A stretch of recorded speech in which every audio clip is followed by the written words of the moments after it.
Hello, my name is Mary Amesbury and welcome back to the Campus Bible Fellowship channel and this series on grace. Today we'll attempt to give more definition to the concept of grace.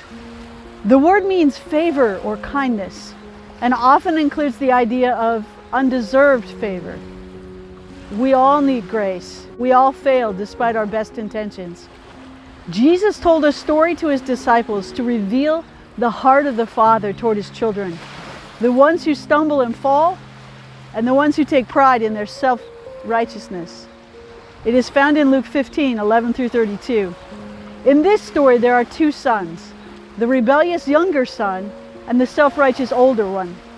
Neither one sees their need for grace. One day, the younger son asked his father to give him his share of the inheritance.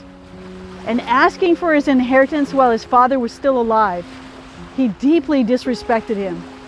Why did he do that? Did they have a misunderstanding? Or a lot of them? Or was the younger son just bent on making his own way to prove that he was a man? Either way, his father grants him his inheritance and the younger son leaves home and starts making bad choices and reaping the consequences. When he hits rock bottom, his perspective changes. He decides to take responsibility for his failure and ask his father's forgiveness.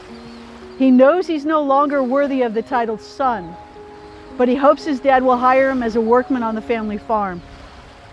As he heads home wrapped in a cloak of shame, he's not sure how his dad's going to receive him. Maybe his dad will want nothing to do with him and order him off the property. Certainly he deserves that. But while he's still a great way off, he sees someone running in his direction. It's his dad! Before the son can figure out what is happening, his dad grabs him close and kisses him. The son always remains a son. He may reject his father, but his father never rejects him. The prodigal exclaims, "Father, I've sinned against heaven and in your sight. I am no longer worthy to be called your son." But the father said to the servants, "Bring out the best robe and put it on him, and put a ring on his hand and sandals on his feet, and bring the fatted calf here and kill it. Let us eat and be merry, for this my son was dead and he is alive again. He was lost and is found." Instead of a lecture for what a good-for-nothing son he is, the son receives forgiveness and cleansing. His father restores him to dignity. Are you surprised by the actions of the father? Would you throw a celebration for a wayward son or daughter who hurt you badly and then comes crawling back? The purpose of grace is to restore the relationship and to bring cleansing for sin. It's not the father's intent to leave his son forever labeled by his failure. Rather, if we confess our sins, he is faithful and just to forgive us our sins and to cleanse us from all unrighteousness. If we say that we have not sinned, we make him a liar, and the word is not in us. 1 John 1, 9-10. Grace is not a license to stay dirty. It's our invitation to get clean. Jesus does the cleansing when we come for salvation and every time we reach up for grace. Where would the relationship have been if the father had only taken the son back as a hired hand? We can find that answer by looking at the older brother, the self-righteous one. The older son refuses to forgive his brother.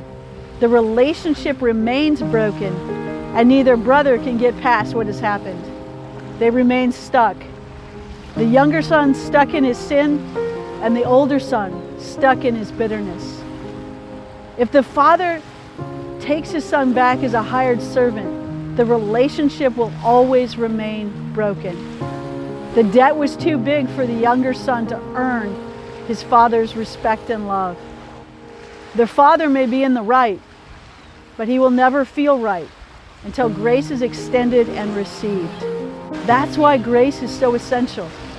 It brings the dead back to life. Grace is simply God being for us, without regard to our being worthy of such favored status. It is steadfastly available to the sinner for salvation and to the redeemed when they have failed. Grace is God carrying us when we are too weak to walk. Even if you've never experienced such grace in your human relationships, you can receive it from God, and in His strength, become a giver of amazing grace to others. That's it for today. If you found this video helpful, please share it with someone else so that they can understand grace better as well. Please subscribe to the channel to help it to grow and to make sure you don't miss future videos. Bye for now.